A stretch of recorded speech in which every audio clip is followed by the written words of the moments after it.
Assalamualaikum warahmatullahi wabarakatuh. Perkenalkan, nama saya Nabita Harlin dengan NIM 0701 1181 924036.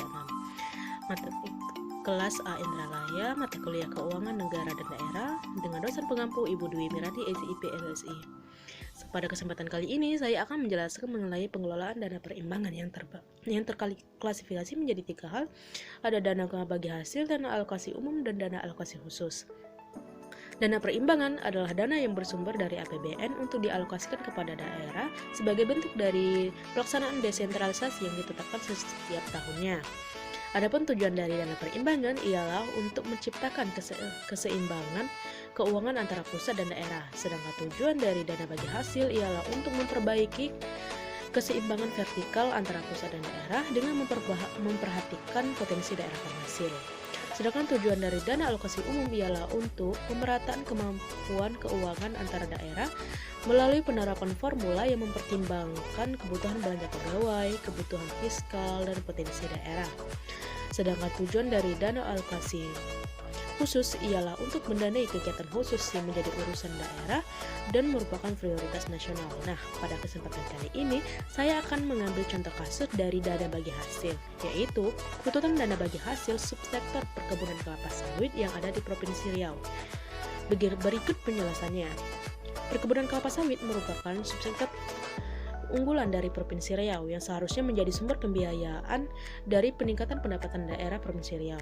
Namun hal ini malah terjadi sebaliknya. Mengapa demikian? Saya akan menjelaskannya. Namun sebelum itu saya akan menjelaskan terlebih dahulu apa kriteria kelayakan transfer fiskal secara umum. Ada 6. 1. Otonomi daerah. Yang kedua itu adalah penerimaan memadai. Yang ketiga equality. Yang keempat transparansi dan stability. Yang kelima simplicity. Dan yang keenam itu adalah insentif.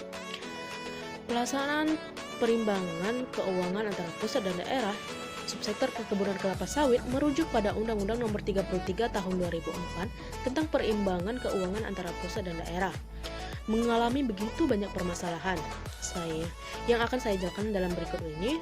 1. Yaitu keberadaan potensi subsektor perkebunan kelapa sawit ini belum memberikan kontribusi yang secara optimal kepada peningkatan pendapatan daerah Provinsi Riau, meskipun subsektor perkebunan kelapa sawit ini merupakan subsektor unggulan dari Provinsi Riau. Mengapa demikian? Karena penerimaan dari subsektor perkebunan kelapa sawit ini lebih banyak mengalir kepada pemerintah pusat ketimbang daerah penghasil, yaitu daerah Provinsi Riau.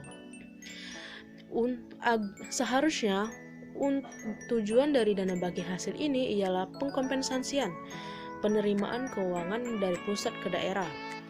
Agar tuntutan ini terrealisasi, perlu adanya kiranya revisi Undang-Undang Nomor 33 Tahun 2004. Mengapa demikian? Karena subsektor perkebunan kelapa sawit ini belum termasuk ke dalam komponen transfer dana perimbangan yang disebutkan dalam undang-undang tersebut. Juga selain itu, dana bagi hasil banyak sekali menimbulkan ketidakpuasan di kalangan daerah penghasil, karena baik dari segi pengalokasian maupun perealisasiannya banyak sekali menimbulkan ketidakpuasan di kalangan daerah penghasil. Saya menyimpulkan dari permasalahan ini menjadi 2 hal yang perlu dilakukan oleh pemerintah, terutama pemerintah pusat. 1. Adanya revisi Undang-Undang Nomor 33 Tahun 2004 mengenai tentang dana perimbangan keuangan antara pusat dan daerah. Yang kedua itu adalah agar kiranya semua pihak yang terkait bersinergi dan menyuarakan persepsinya agar tuntutan ini bisa terrealisasi dan didengarkan oleh pemerintah pusat. Jadi pada akhir presentasi ini saya akan mengambil kesimpulan kembali kepada awal tadi, bahwasanya dana perimbangan ialah dana yang bersumber dari APBN dan untuk dialokasikan kepada pemerintah daerah sebagai bentuk dari desentralisasi yang ditetapkan setiap tahunnya. Dana perimbangan ini diklasifikasikan menjadi 3. 1. Dana bagi hasil. Yang kedua dana alokasi umum. Dan yang ketiga, yang terakhir itu adalah dana alokasi khusus. Sekian presentasi dari saya. Saya memohon maaf apabila ada salah kata. Pada Allah saya mohon ampun. Saya akhiri. Wassalamualaikum warahmatullahi wabarakatuh.